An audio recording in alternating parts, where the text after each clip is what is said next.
I turn and I give the floor to the representative of Economical, Social and Environmental Council of Kabylia, ECOSEC. You have the floor. Merci Madame la Présidente, Mesdames et Messieurs. Les pays démocratiques mettent en place des dispositions dans le but de renforcer la confiance, la cohésion sociale des populations qui composent leur pays. Ils légifèrent afin de lever les obstacles à la coexistence pacifique entre toutes les populations. Malheureusement, ce n'est pas le cas dans les pays totalitaires tels que l'Algérie. Depuis son accession à l'indépendance, elle n'a de cesse de mettre en place des dispositions afin de martyriser le peuple kabyle, peuple autochtone d'Afrique du Nord.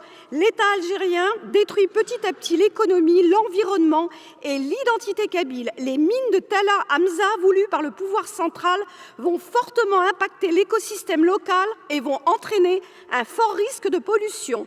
Parallèlement, l'État fait construire de plus en plus de mosquées dans la région pour endoctriner les populations et les éloigner de leur culture.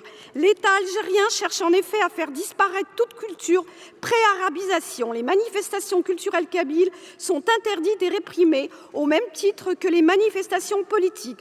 Au regard de toutes les agressions que subit ce peuple depuis 60 ans, on peut aisément en conclure qu'il subit un génocide culturel. Ces dernières années, le passe-temps favori de ce pouvoir est d'emprisonner les Kabyles sans aucun fondement.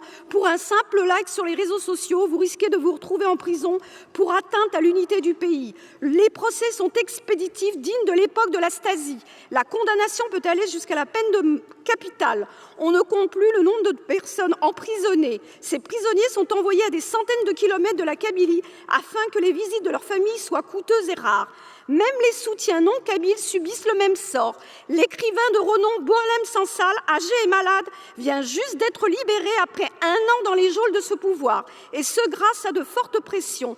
Le journaliste français Christophe Glaise est emprisonné depuis plus de 6 mois. Son jugement aura lieu le 3 décembre. Quel sera le verdict? Thank you, Madam.